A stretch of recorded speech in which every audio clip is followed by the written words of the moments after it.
सभी को नमस्कार। एक बार फिर आप सबका स्वागत है उदय सिंह नेहरा फिजिक्स तारानगर में। हम पढ़ रहे थे पूर्ण तरंग डिस्टकारी और इसके अंतर्गत हमारा अगला टॉपिक है पूर्ण तरंग डिस्टकारी का वोल्टता नियमन, voltage regulation of full wave rectifier. Voltage नियमन देखने के लिए पहले हम ये देखें कि जो निर्गत वोल्टता प्राप्त होती है उसको इस समीकरण से दिया जाता है निर्गत दिष्ट वोल्टता।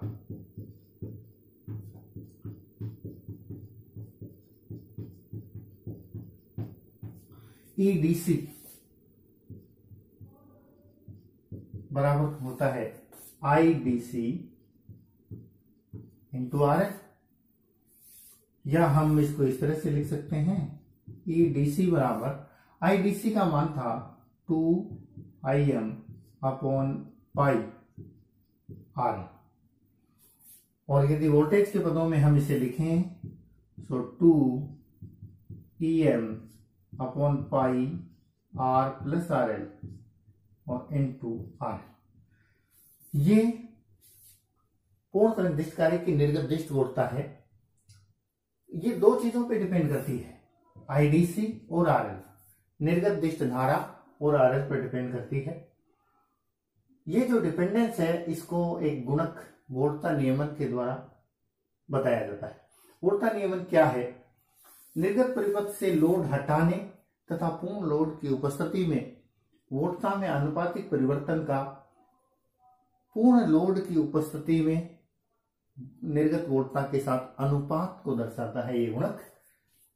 मैथमेटिकल फॉर्मूला देखिए, voltage regulation VR equal to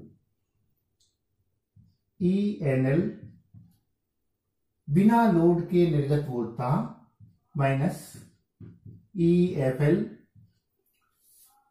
full load के साथ निर्गत वोल्टता अपॉन EFL इंटू 100%। ये वोल्टता नियमन है। तो वोल्टता नियमन हमें क्या बताता है कि लोड के ऊपर वोल्टेज कितना डिपेंड कर रही है, निर्गत वोल्टता लोड के साथ कितना परिवर्तित हो रही है। एक आदर्श प्रदायक के लिए वोल्टेज रेगुलेशन कितना होना चाहिए? 0 होना चाहिए। ये अपने आप में एक इंपॉर्टेंट क्वेश्चन है, डायरेक्ट पूछा जाता है कंपटीशन एग्जाम में भी कि एक आदर्श प्रदायक के लिए, आदर्श शक्ति प्रदायक के लिए वोल्टेज रेगुलेशन कितना होना चाहिए? तो ये 0 होना चाहिए। और 0 कब होगा? जब ENL इक्वल टू EFL, यानी नो लोड के साथ जो निर्गत दिष्ट वोल्टता है वही फुल लोड के साथ भी निर्गत दिष्ट वोल्टता हो, यानी दिष्ट वोल्टता जो निर्गत हो रही है, जो आउटपुट वोल्टेज है, वो लोड के ऊपर बिल्कुल भी डिपेंड ना करे, तो हमारा जो शक्ति प्रदायक है वो आदर्श है। लेकिन व्यवहार में ऐसा नहीं होता।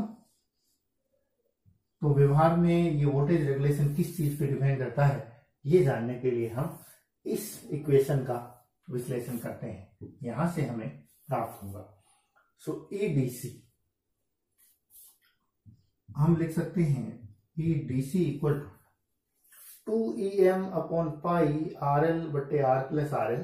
इसको हम थोड़ा इस प्रकार से लिख सकते हैं 2EM upon pi RL upon R plus RL। इसको थोड़ा हम ऐसे लिख दें, ऊपर R जोड़ दें और घटा दें अपॉन R प्लस RL। कोई समस्या नहीं है, R जोड़ा और R घटाया। अब हमारे पास एक तो बन गया R प्लस RL और माइनस R। तो ये इक्वेशन हम ऐसे लिख सकते हैं EDC will be 2EM upon pi 1 minus RL plus R upon RL plus R, ये तो 1 हो जाएगा, अपॉन R प्लस RL। ये हमारे पास आ गया EDC equal to 2EM upon pi 1 minus R upon R plus R। इसको हम कुछ इस तरह से लिख सकते हैं EDC equal to 2EM upon pi minus, इसको अंदर गुना कर दें 2EM upon pi minus 2EM R upon pi R plus R। 2EM upon pi R plus RL, ये क्या है? IDC। ये हमारी आईडीसी है। So EDC will be 2 EM / minus IDC R. ये निर्गत दिष्ट वोल्टता है हमारे पूर्ण तरंग दिष्टकारी की। अब इसे हम ध्यान से देखें तो जब R बराबर 0 हो या IDC बराबर जब 0 हो तो EDC बराबर होगा 2 EM/π। IDC 0 कब होगी? जब RL ना हो। RL को हम हटा लें। यदि निर्गत जो परिपथ है वो खुला है, यदि लोड नहीं है तो IDC 0 होगी। IDC जब 0 होगी तो EDC का मान अधिकतम होगा 2 EM/π। जैसे जैसे IDC का मान बढ़ेगा EDC का मान कम होता चला जाएगा, इससे घटता चला जाएगा। तो इस समीकरण से ये पता चलता है कि हमारा पूर्ण तरंग दिष्टकारी एक ऐसे दिष्ट वोल्टता स्रोत की भांति व्यवहार करता है जिसकी अधिकतम वोल्टता ये है और जिसका आंतरिक प्रतिरोध ये है। उससे जैसे जैसे हम धारा लेते हैं वैसे वैसे उसका वोल्टेज डाउन होता चला जाता है। तो हम हमारे इस पूर्ण तरंग दिष्टकारी का एक इक्विवेलेंट सर्किट बना सकते हैं कि ये एक ऐसे स्रोत की भांति व्यवहार करता है जैसे एक बैटरी हो इसमें कोई, और ये इसका आंतरिक प्रतिरोध हो, और ये बाह्य परिपथ में हमने लोड लगा रखा है, ये इस तरह से। तो ये जो है ये पूरा सेटअप ये हमारे पूर्ण तरंग दिष्टकारी के भांति व्यवहार करता है। ये जो बैटरी है इसकी वोल्टेज हमारे पास 2 EM/π मैक्सिमम, और ये इसका आंतरिक प्रतिरोध R के भांति व्यवहार करता है। तो इस तरह से ये RL है लोड प्रतिरोध। तो हमारा पूर्ण तरंग दिष्टकारी एक दिष्ट वोल्टता स्रोत के भांति व्यवहार करता है जिसका EI हम कहें, यानी जिसका विद्युत वाहक बल 2 EM/π है, जिसका आंतरिक प्रतिरोध R है और ये बाह्य परिपथ में RL लगा है। जब भी हम इसे धारा लेते हैं, जब भी धारा IDC बहती है बाह्य परिपथ में, तो EDC कितना हो जाएगा 2 EM/π माइनस IDC R। जैसे ही हम RL को हटा लेते हैं IDC 0 हो जाएगी और इसके सिरों पे टोटल वोल्टेज जो है हमारी ये इतनी हो जाएगी 2 EM/π। तो इस तरह से हमारे पास ये व्यवहार करता है हमारा पूर्ण तरंग दिष्टकारी। अब इसका वोल्टेज नियमन हम ज्ञात करें। अब इसका वोल्टता नियमन हम ज्ञात करें। थोड़ी सी जगह बनाएं पहले। इससे पहले यदि हम इसकी वोल्टेज और धारा के साथ ग्राफ खींचें, परिवर्तन यदि देखें तो ये कैसा मिलेगा। यदि हम इधर इसका वोल्टेज लें EDC और इधर हम धारा लें IDC, सो जब IDC 0 है तो EDC बराबर 2 EM/π है, यानी मैक्सिमम है 2 EM/π। और जैसे जैसे IDC का मान बढ़ता है ये वैल्यू कम होती चली जाती है।